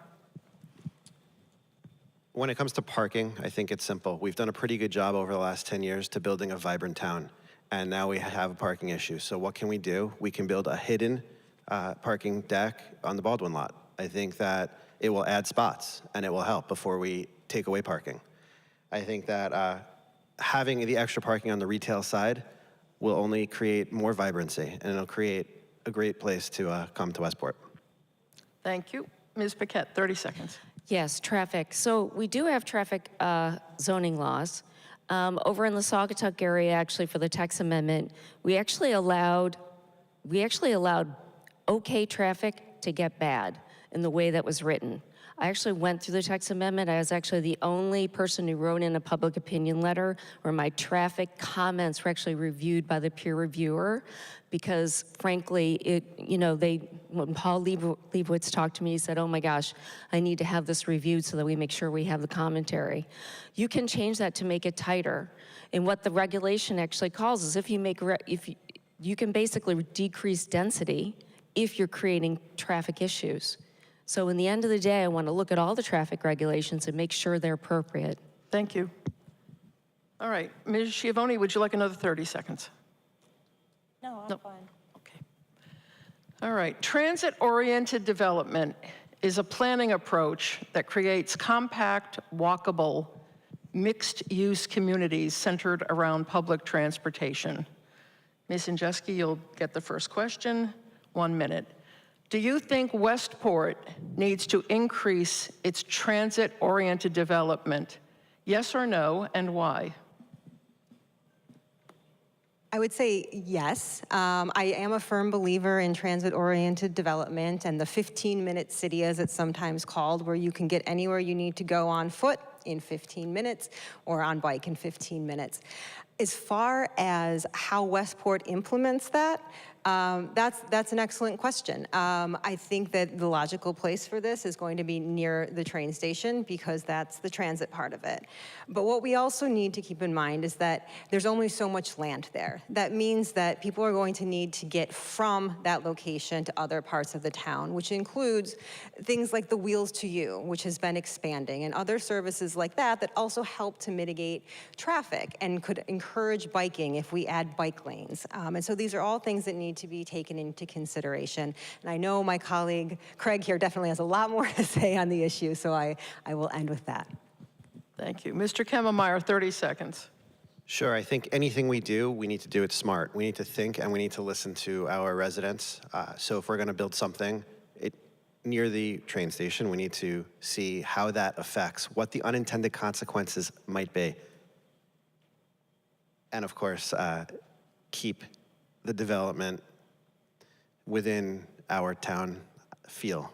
That being said, I really do think that one of the reasons why I am running with Craig today is because she's got the background to help us all. Thank you. Ms. Paquette, 30 seconds. Yes to TOD, and actually that's why I was against the hamlet. This was an overly dense population, basically large events that were going to happen right in our middle of our TOD area. It was going to create intense traffic. It was going to take public parking. It was going to take public spaces. Really what our POCD says today is that we want a small town center. This could be a mixed-use development. Again, this is, you want to make sure that you're making something that's in basically what would include what the Westport residents are looking for in the term and livability. Thank you. Ms. Schiavone, 30 seconds. Yes, I co-chaired the Saugatuck Redevelopment Transit-Oriented District Plan, that's a big mouthful, with 20 commissioners, and it was about a 1.5-year process where we spent almost $500,000. The point of a transit-oriented plan and district is to relieve dependence on cars and automobiles and build housing closer and communities closer to our public transportation, i.e. in Westport, the train station. Unfortunately, we learned that not adopting that led to a more dense development, which we regret. All right, Ms. Injeski, would you like another 30? Yes, I just want to echo what Craig said there, that it is important, I think, for our town to pursue developments that reduce dependency on cars and that are smart and forward-looking about what can be done to make Westport a more livable place, to ease traffic and to also bring in different mixed income type housing. Thank you. All right, Mr. Kemmemeyer, you get the next question first for 1 minute. Share your understanding of the impact 830G is having on the town. Well, I can say that we had a moratorium, and for the last 2 years since it's expired, we have not had any 830G applications. That's not luck, guys. That's what we've done for the town. I think that more and more, the government is going to be meeting and going to be changing the rules. 830G is something that we need to take seriously because we have no control. Any rules, any laws, the POCD, anything that we say is great, but a developer doesn't need to listen to it as long as they check boxes. So if we can take a proactive approach and work on affordable housing throughout our town in a balanced, smart way, I think that we can get our town closer to a moratorium, which means that an 830G cannot happen in this town for a set period of time, which is 4 years. So right now, when the Post Road West and the Hiawatha come online, we will be in moratorium. Until then, we will keep working and be proactive on that topic. Thank you. Ms. Paquette. Could you repeat the question? Certainly. Share your understanding of the impact 830G is having on the town. Well, I think when you're speaking to residents, you know, for them, it's all about, for them, they feel like our town charm and the density that we have is kind of being taken away from us, because really these are denser projects that don't necessarily have to reflect the New England vernacular, because as has been talked about, developers can come in and put them anywhere, make them as dense as they want, don't have to follow parking restrictions, so people do feel like a loss of control. That's why I'm advocating for a proactive approach, frankly, in finding friendly 830Gs, and we can do that. Thank you. Ms. Schiavone, 30 seconds. I agree with my colleague, Michael. What I would add to this is that the town is really handcuffed by 830Gs. Developers, as many of you know, can just come in and do whatever they want, and zoning has no control. So we need to be proactive, get ahead of that, and work with those developers to attempt to make accommodations and attract them by using tax incentives and other general incentives to get them to produce and to develop more sensitive properties to the town. Thank you. Ms. Injeski? The impact that 830Gs are having on the town right now, as Michael mentioned, we have not had any applications since there's been a moratorium. And that's because of the work that's been done by my colleagues on the commission to ensure that we have smart, small-scale affordable housing that's being added to Westport in places that make sense. These are such as the inclusionary housing zoning overlay, and there are other types of affordable housing that are coming in. And it's small projects like that that are going to keep the big, huge 830Gs at bay. Thank you. Mr. Kemmemeyer, another 30? Thank you. I think it's important to note that on our affordability plan that we have taken action. we have an affordable housing trust fund. It's, last I checked, almost $1.5 million. The Planning and Zoning Commission has rezoned the outer perimeter properties of Barron South to build cottage cluster housing. We need to work with our First Selectman on town-owned property to develop this. And this is a way of having affordable housing in a small density and will help our town. Thank you.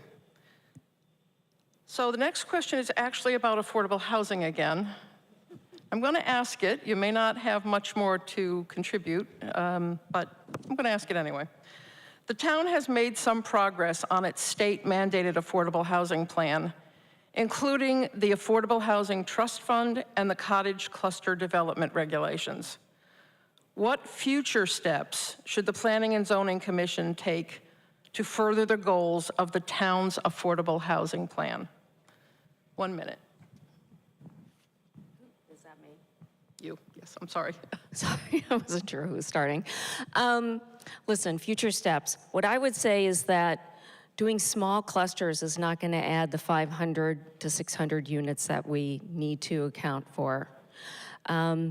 We do, and the reason why we're getting a housing bill of 5002 is because a lot of municipalities aren't delivering, and frankly, Hartford is really upset about it. So they're going to actually cuff our hands even more. So not getting applications for 2 years is not really helping us, frankly. What's happening is they're putting more pressure on us and taking away more local control, which I don't like, but it's kind of the environment we're in. So really what my objective is in the end is to put forward more ideas about where are places in town we would like these to be. Again, something that would fit the New England vernacular, their smaller density, but again, proactively finding friendly 830Gs, again, would be my solution to making sure that we're in control of our destiny. Because this is a mandate. It's just something that we have to do. Thank you. Ms. Schiavone, 30 seconds. I am totally in support of affordable housing. It is a misnomer. People assume it's low-income housing. I agree that we do need to keep up the pace, to find more creative solutions, to increase our housing stock for everybody, for elderly, for our residents, for our children. Thank you. Thank you. Ms. Injeski, 30 seconds. Sure. The Affordable Housing Plan was put forward in 2022. It's a 5-year plan. We have 2 years left on it. We are very excited to work with the next select person's office on these projects that are going to be developed by the town, public-private partnerships that are going to work to increase the number of affordable housing units using the town-owned land, using the clusters, using the money that's in the Affordable Housing Trust Fund. And those are the types of measures that I would like to see. Thank you. Mr. Kammermeyer. I think I kind of said it best, though. We do need to work with the First Select Person's office to execute wherever possible in our town. That's what the $1.5 million and growing fund that we put in place is going to do. So if we can get to the point after the election when the right people are in office, I think it'll be a great, exciting opportunity for this town to work on. Thank you. Ms. Paquette, would you like another 30? Certainly. I just want to say that, listen, it's fabulous we have $1.5 million in our fund. What I would say at the most recent affordable housing meeting, Paul Liebwitz talked about the average cost of an acre of land in Westport is $1.8 million. It's a lot of money, but it doesn't go very far in Westport. So there's a lot more that we need to do, and we need to find solutions for, and I look forward to working with Don when he becomes a First Selectman. Thank you. Okay, we have about 3 more questions, and then we'll wrap up with your closing statements. So, Ms. Schiavone, this is to you first. 1 minute. As a member of the P&Z Commission, what approaches would you take to address public comments, petitions, emails, and other voiced concerns?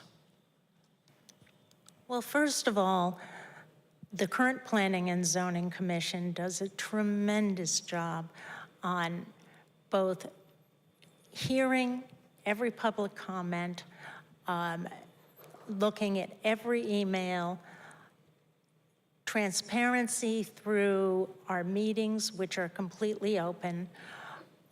What I would do to improve that would be to do community outreach. One of the big problems we see is that big proposals come before planning and zoning, and nobody really understands them in the community. Thank you. Thank you. Ms. Injeski. I know that it's been characterized as a transparency problem that the Planning and Zoning Commission has, but as Craig said, it is such a transparent commission. What people are really talking about when they say that is an engagement challenge. It is hard to get people engaged. There's a certain group of people that will always show up and they'll always have comments, and that's great. But we do need to increase public engagement if we really want to get the voice of the whole town on some of these big projects, so it's not just the vocal minority that is writing in hundreds of form letters. And to that end, I just really think that it's an engagement issue that can be worked on. Thank you. Mr. Kemmermeyer, 30 seconds. Sure, I think that first off with notice, it's right now we're noticing any project at 250 feet. There's nothing wrong with expanding that to 500 feet. I think it's important to get out into the community more than we have in the past because it is about engagement. I think that we can go to religious organizations, we can go to the PTAs, we can go to the town areas where people gather. We could even put together potentially a small budget to put yard signs out so people know more and are more informed. Ms. Paquette, 30 seconds. So when people send things in, so first of all, I would change, at the end of the day, people who are sending things in, I would write a reply, thank you. I send in a lot of things and I never knew if it was read or not. Just that simple thing would make people feel heard. And also in the Planning and Zoning Commission, it's run differently than other commissions. First it's the applicant, then the P&Z asks questions, and then the comments from the public come, and then it ends. You never know whether you were heard or not. I would flip that. It's P&Z, right? The applicant, then actually residents, then P&Z, because they can hear what residents have to say and ask questions that the residents are asking. You will feel heard. And also, I will be asking questions of applicants for everything that people send to me. Thank you. Ms. Schiavone, would you like another 30? I think I'm fine. You good? Yeah. Okay. All right, this goes to Ms. Injeski first, 1 minute. 40% of the town is in a floodplain or wetlands. How can the Planning and Zoning Commission protect Westport from the consequences of flooding and severe storms? The first thing that I think that we need to do is to look at our drainage regulations, to look at our stormwater retention regulations, and to make sure that they are based on the most current data. Everyone's familiar with climate change, and that storms that are considered a 25-year storm today may be very different from what's in our current regulations, which are, I believe, about 25 years old. And so that data has changed. It needs to be updated so that we're building based on what the reality of today is. Thank you. Mr. Kemmermeyer, 30 seconds. To continue that, the first thing I want to say is the one issue that we have with receiving emails is that it's illegal to respond to the public. That would be private conversation, so we cannot do that offline on email. That being said, on the flooding, if we're going to open up a subcommittee on flooding, I've already started to do some research. I've asked the right questions. The topic of flooding is based on data for the last 75 years and one data point per year. It's a lot of minutia, but at the end of the day, I think that you can safe to say that our change in climate of recent is not comparable with data points from the history. Thank you. Ms. Paquette, 30 seconds. Yes, the state has actually implemented a new CAM regulation. I think that's where we need to start. We need to basically, in day one, that's one of the things I want to start doing is digging into what that is. That doesn't have to be instituted until 2027. I think we should be starting that sooner because people are already complaining to me about flooding. So again, it'll include water tables, it includes assessments that the state does that actually provide to the community. And so therefore, we'll then build into the plans requirements, just like we do today, to make sure people are actually building in places that are safe. Thank you. Ms. Schiavone, 30 seconds. This is a critical issue, and as Michael and Bree pointed out, we are behind the curve in terms of our 25 and 100-year storms. Michael's done a tremendous amount of research on this and concluded and shown us how outdated those numbers are. As we go into doing the plan of conservation and development, I see this as one of the critical and crucial areas that we will be considering and will influence development going forward. Thank you. Ms. Injeski, would you like another 30? Yeah, I would just add to what Craig said there about the POCD and ensuring that this next iteration of it includes flooding mitigation measures that need to be considered, and to make sure that they're not just aspirational and that they are something that we can act that are actionable. Thank you. So we actually have time for 2 more questions, so this isn't the last one after all. Just kidding. Mr. Kammermeyer, the first shot at this is for you. 1 minute. Is this the last question? No, one more after this. Okay? I was just kidding.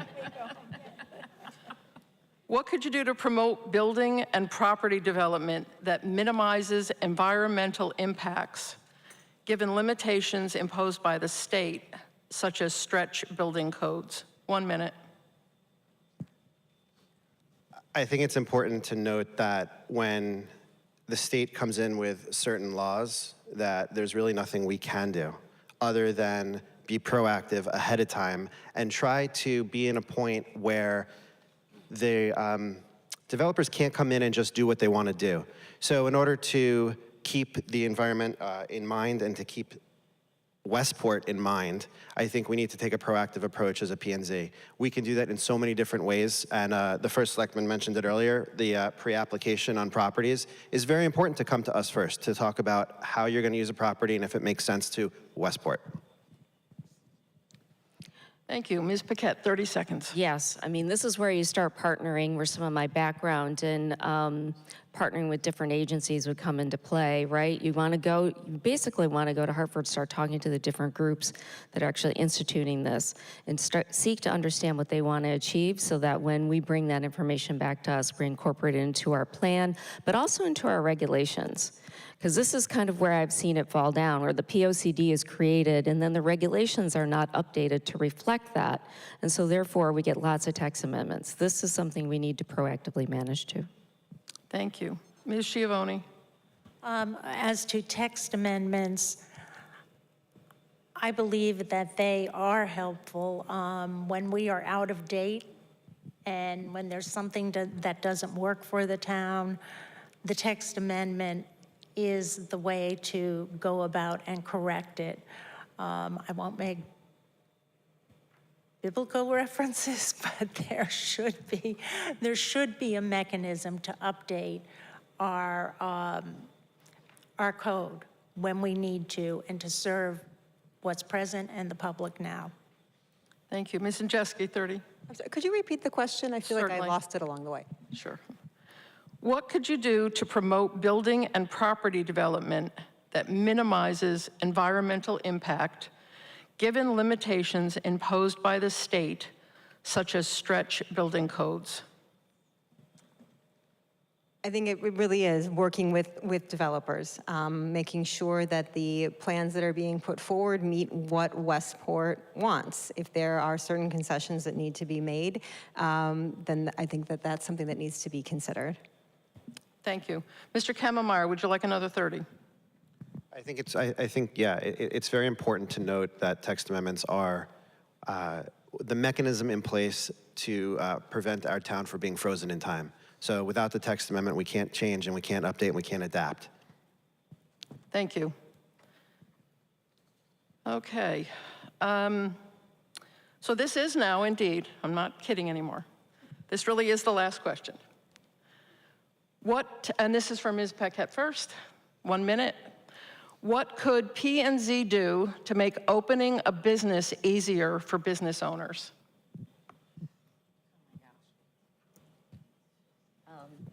Well, I think at the end of the day, I do know that text amendments, I've been told, have make our codes about this high. one thing I would like to be able to do from a subcommittee perspective is to be able to, sure, it's fine to have text amendments, but frankly, people have to sort of sort through all of them, search through them, and figure out which ones apply. I think in the end of the day, we could use a process to actually kind of consolidate some of our zoning and make it more readable and more easier to basically understand at this point. All right, Ms. Schiavone, 30 seconds. I'm always a little baffled by this question. Being a business person and having opened and myself and managed different businesses, I don't see how we impede the opening of businesses from a planning and zoning perspective here. Planning and zoning has been extremely cooperative and encouraging to outdoor dining, to other retailers that have come into town and have worked really hard to make business successful. Thank you. Ms. Injeski? Yeah, I agree with what Craig said. I think that our team on the P&Z has made great strides in making Westport a great place to open a business. There's second-story retail that we've made legal. There's the outdoor dining, not just on Church Street, but across town and at the clubhouse. And there's just different things like that that have been implemented that are making it easier to run a town. I don't know so much that there's impediments to actually opening businesses that are in the planning and zoning regulations, but if there are specific ones, I would definitely encourage businesses to come forward and consider text amendments so that those impediments are removed. Thank you. Mr. Kemmemeyer, 30 seconds. So to be clear, a text amendment is not just another amendment, it actually changes the code. And our commission has reduced the time for business to have that ability from 5 months down to 2 months. The one problem that certain businesses in our town have is federal flood regulations. It's not in our purview. That takes time, and that's why it might take 2 months for a business to open.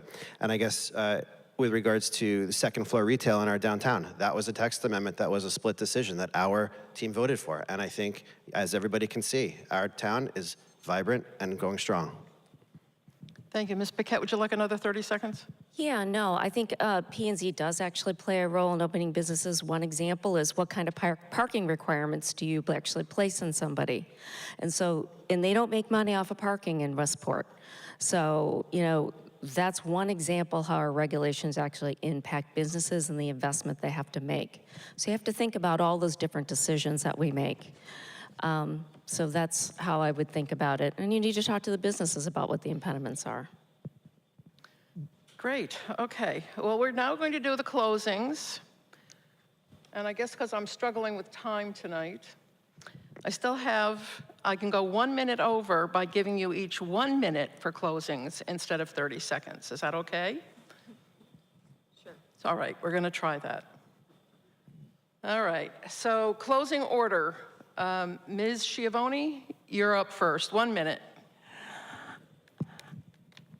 I and my running mates are here to ensure Westport's future is clear, fair, and community-driven. With my professional experience in redevelopment and adaptive reuse, as well as serving on 2 planning commissions in town, I have the foresight and the smart planning background for every decision.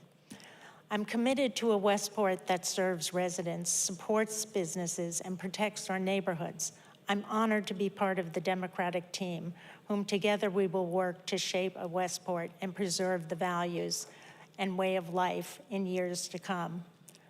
Lastly, I want to give a huge thank you to the League of Women Voters for all the work you do at the state, national, and local levels to educate and engage our community in the democratic process. Thank you. Ms. Injeski, 1 minute. Thank you. First, I want to also thank the League of Women Voters for holding this event. And then in closing, I just want to say this election is going to decide whether progress continues or it stalls. As we've seen all too often, important decisions on the Planning and Zoning Commission have come down to split votes. These are votes that put smart, future-forward planning at risk. If you want to see progress and you want to see the smart planning that everyone on this stage has talked about, I think it's important that you vote for the Democratic candidates, Michael, Craig, and myself. We are committed to making Westport as wonderful as it is. We think Westport is great. We don't look out and see that there are all these things wrong with it. We want to keep it thriving. We want to make it better. We want to keep what we love and plan for the future. Thank you. Thank you. Mr. Kammermeyer, 1 minute. So first off, thank you to the league for having us. Thanks everybody for coming. It's been a nice conversation tonight. And I think that we all do love Westport. We're all here for the right reasons. You know, we all believe that our residents deserve commissioners who listen, lead with integrity, and put community first. That's exactly what I've done for nearly a decade. I've listened. Most recently, we had a group of people in town, female athletes. They did not have the ability to play sports under lights. Our town code specifically stated that a men's football team were the only people who could play a sport under lights. Text amendment changed the rules and made it fair. But the work's not done. That was a split decision. And it's important for all of us, Bree, Craig, myself, to win and retain a majority so we can have those tough decisions continue to move forward. You know, the truth is that state laws, it's not local politics, limit our control. So all I can say is that, you know, this Tuesday when you vote, please vote all 3 for P&Z. Thank you. Ms. Paquette, 1 minute. Sure. Why me? Why me? Because I have a passion for Westport. That happened to me about 3-4 years ago when I saw residents not being listened to. And I wanted to raise my hand and say, I want to help residents be heard. I want to help you be heard so that you can direct the development of your town. This is why you choose me. I'm an independent thinker. This is why I've been endorsed. I am the bipartisan candidate. I'm on 2 lines of the ballot, Republican and coalition line. I've been endorsed by the Westport Alliance by Saugatuck, which is a nonpartisan group.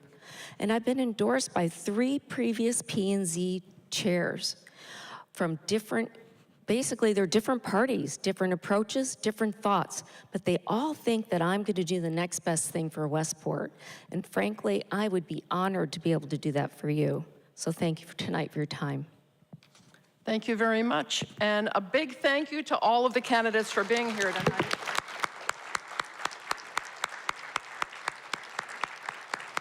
And a personal thank you for all of you for coming so well prepared and being willing to run for office and serve this beautiful town. Really appreciate it very much. Thank you all for coming tonight, for attending, for viewing at home. Now, the most important part is only a few days away. We urge you to get out and vote and encourage others to vote as well. We challenge you to help break that 1997 mark of 56% turnout. Trumbull's very jealous because we get about 30. So all please head to the polls on Tuesday or early vote now. Thanks again. Safe trip home.